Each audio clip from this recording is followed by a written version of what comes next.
ओडिशा रे रैली करुछंती मोदी। दिल्ली रे जमीन रे आसिले सीएम केजरीवाल। काम कलानी मोदी को मास्टर प्लान। एबे दिल्ली रे खेल करिवे केजरीवाल। मोदी को परे ओडिशा आसी पारंती केजरीवाल। ओडिशा दुई दुनिया ग्रस्त रे आसिछंती श्रीजुक्त नरेंद्र मोदी। या भितर देखा मिली दिल्ली रे लोकप्रिय मुख्यमंत्री श्रीजुक्त अरविंद केजरीवाल को आज जामिन मिली। आज्ञा हाँ आमे कहूनु एकथा कहउछंती ओडिशार राज्य आवाहक निशिकांत महापात्र। अरविंद केजरीवाल को मध्यवर्गकालीन जमानत गणतंत्र एवं संविधान विजय अटे आप ओडिशा। आम आदमी पार्टीर राष्ट्रीय आवाहक एवं दिल्ली लोकप्रिय मुख्यमंत्री श्रीजुक्त अरविंद केजरीवाल को सुप्रीम कोर्ट बीजेपी द्वारा प्रयोजित मिथ्या मद घोटाला मामला रे मध्यवर्तीकालीन जमानत देइछंती।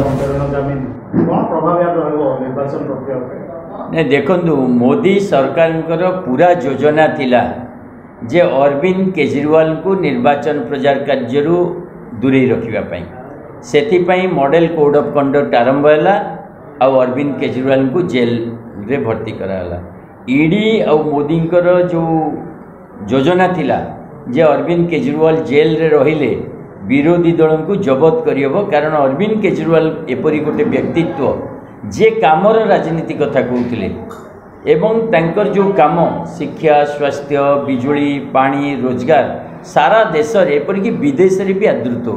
तेणु अरविंद केजरीवाल को यदि निर्वाचन प्रचार दूरे रखा जाए ताले मोदी सरकार ये जो घृणार राजनीति हिंसार राजनीति मिछर राजनीति चली पारिबो एया योजना थिला। या द्वारा अरविंद केजरीवाल मे 10 तारिख रु जून 1 तारिख पर्यंत साधारण निर्वाचन रे दलीय प्रार्थी मानक पई प्रचार करिवे।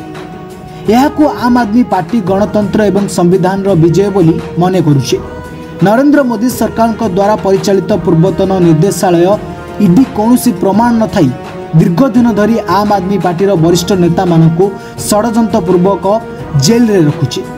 तदंत आरंभ हेबार 2 वर्ष परे बिना प्रमाण रे केवल किछि व्यक्तिंकर वक्तव्य आधार रे केजरीवाल को गिरफ्त करा जिबा प्रतिवाद रे केजरीवाल सुप्रीम कोर्ट रे एक संपर्कित गिरफ्तारी मामला को प्रश्न करथिले। सुप्रीम कोर्ट ए संपर्क रे सुनानी करी घोषणा करिसेंति जे केजरीवाल को गिरफ्तारी न्याय संगत कि नुहे निर्णय करिबा पई अधिक समय लागिबो। तेणु केजरीवाल जमानत पाई आवेदन करि नथिले मध्य निर्वाचन प्रचार को आखि आगे रखी तांको मध्यवर्तीकालीन जमानत प्रदान करा जाउछि।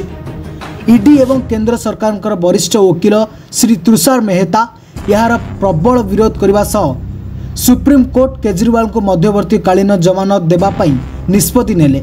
यह मोदी सरकार एवं तांकर प्रायोजित षडयंत्रपूर्ण अभियोग विरोध में एक बलिष्ठ निष्पत्ति। यहाकू आम आदमी पार्टी ओडिशा स्वागत करने सह यह गणतंत्र और संविधान विजय बोली प्रकाश करिसेंति। आगामी दिन में ओडिशा को आसी पारंती बोली केजरीवाल सूचना मिली। सुप्रीम कोर्ट से योजना को बुझी पाइल। सुप्रीम कोर्ट प्रश्न कले जे 2.5 वर्ष है जदि मद घोटाला तुम्हें कहता ताले अरविंद केजरीवाल को आगु अरेस्ट न करी तुम ठीक निर्वाचन टाइम रे कहीं अरेस्ट कल। एवं अरविंद केजरीवाल जो प्रश्न कर मो एगेन्स्ट रे प्रमाण कौन एवं मोर अरेस्टा अवैध। सुप्रीम कोर्ट ता उपरे भी टिप्पणी देइछंती जे अरविंद केजरीवाल जो अरेस्ट गिरफ्तारी सेटा वैध कि अवैध ता उपरे शुणानी करी हमको निष्पत्ति नेबाकू समय लागिबो। तेणु से पर्यंत जड़े व्यक्ति जहाँ विरुद्ध किसी प्रमाण नहीं कौन अभियोग प्रमाणित होनी केवल वक्तव्य आधार भितर रखा आ निर्वाचन प्रचार दूरेबा ठीक नुह। तेणु निर्वाचन अनुमति मिलला।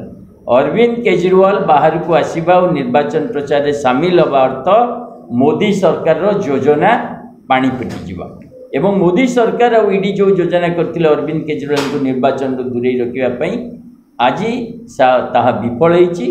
और अरविंद केजरीवाल जार राजनीति सारा देशर लोक को प्रभावित करछिंदी आज से बाहर को आसुचंदी।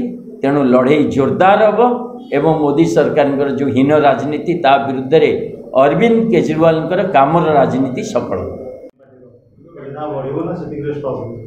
अरविंद केजरीवाल जेल रे थिबा बेले विधायक माने कर्मी माने सांसद माने आमर जो परि भाव में युद्ध को ओल्लैथिले सेथिरे वोट परसेंटेज बढ़ुला। बर्तमान स्वयं अरविंद केजरीवाल आम सेनापति से मैदान को ओल्लैबे। तेणु आपण मैंने जानीपे जे अरविंद केजरीवाल जदि फील्ड को ओह्लौचंदी तार प्रभाव कौन हम जहाँ को डरी मोदी सरकार गोटे हीन चक्रांत करी जेल रे पसैथिले सी आज बाहरुचंती आ मोदी सरकार उपयुक्त जवाब देवे हिसाब नेबे एवं आगामी दिन रे ए निर्वाचन रे मोदी सरकार शासन रु हटिबो ये अरविंद केजरीवाल बाहर को आसीबार संकेत। आप ओडिशा सबु राग केंद्र सरकार नवीन बाबू आ केंद्र सरकार कौन दीटा अलग अलग शासन बोली भावुंट गोटे मास पर्यंत नवीन बाबू आ मोदी सरकार दी जन जाक अलायंस पब्लिक रे करिवे बोली डिस्कशन करथिले ता आगरु अघोषित मेंटरे अछंती एबे भी तांकर जो प्रकार निर्वाचन राजनीति चलची सेथिरु मोदी नवीन गोटिए मुद्रार दुईटी पार्श्व गोटिए राजनीति करछंती ओडिशावासी को भ्रमरे पकेइबा पई अलग अलग निर्वाचन लड़ुछंती तेणु आम दृष्टि रे नवीन बाबू और मोदी सरकार राजनीति भिन्न नुह ये दीटी जगह राजनीति को हटेइबा पई आम आदमी पार्टी इंडिया मेंटर अंशीदार हिसाब से भरपूर प्रयास करिवो एवं अरविंद केजरीवाल जो आह्वान मोदी शासन को हटेइबा पई ओडिशा रे मध्य नवीन शासन को हटेइबा पई सही आह्वान बलवत्तर फलाफल नहीं जनता जहाँ आशीर्वाद देवे जनता जहाँ जनादेश दब फलाफल से हम तेणु आमर जो संदेश जे आम गोटे गवर्नान्स बेस्ड राजनीति करने को चाहूँ ताकू नहीं लोकों पाखु जीवु लोक जदि ग्रहण करेंगे ताले गवर्नान्स राजनीति हम लोक ग्रहण न करि पाइले आम पुणी काम करूँ आहरी अधिक ग्रहणीय होगा। ब्यूरो रिपोर्ट खबर टुडे।